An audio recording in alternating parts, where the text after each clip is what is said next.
Now for some legal insight, let's bring in the author of the new book, Break the Code of Silence, criminal defense and trial attorney Brian Claypool. Brian, congratulations on the book. You think this whole lawsuit, former President Trump against Michael Cohen, is retaliatory. Why? Yeah, Trace, great to be with you. I think it was a big mistake for Trump to file this lawsuit. Two reasons. The optics were in his favor after Bragg indicted him. His poll numbers went up. His donations went up. People actually were feeling sorry for him. Now he files this lawsuit. It gives the perception that he's retaliating and bullying against Cohen. The second reason is the legal viability. First of all, Cohen's going to try to toss it out of court in Florida because the court doesn't have personal jurisdiction on Cohen. Yeah. He doesn't live in Florida and he doesn't do business. He has no minimum contacts in Florida. What happens then? He's going to have to file in New York. Yeah. And that's where people don't like him. And the last point I want to make is Trump would have to sit for a deposition. He gets no immunity in a civil case. All his personal and business financial records are going to be subpoenaed. That could open up a can of worms.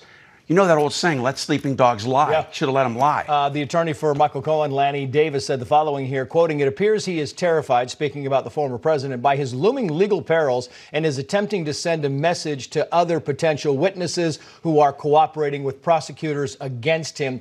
I don't think the former president is running scared in this whole thing, though, Brian. No, this has more to do with ego. Right. We know he has a little bit of an ego versus witness tampering. This is not witness tampering because that's when you're threatening somebody, you're threatening to harm them or intimidate them.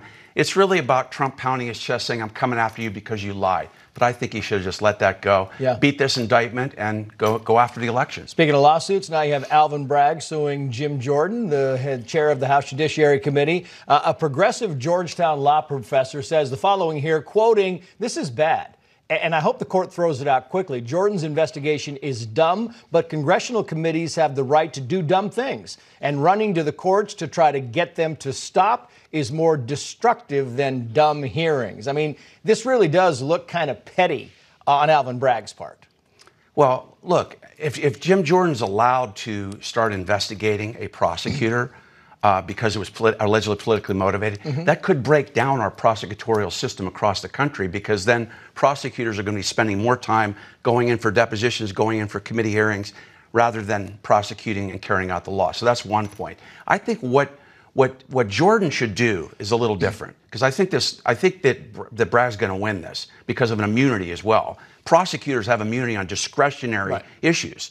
He's going to win the lawsuit against Jim Jordan, or he's going to win he's not going to testify? He's not going to testify. Okay. Right. He's going to get injunctive relief granted, okay. Right? Got it. But quickly, I think really the best route for Jordan is to join with the media and file under FOIA, a Records Act request, to unseal the grand jury proceedings. Okay. Let's get those grand jury proceedings and see if Bragg engaged in any nefarious conduct or, for example, misstated the law to the grand jurors or gave false information. Then Trump can file a motion to throw out the charges against him in criminal court. I just want to know what the second charge is. I want to know what the felony charge is. Nobody has explained that to me yet. Tell me the name of the book.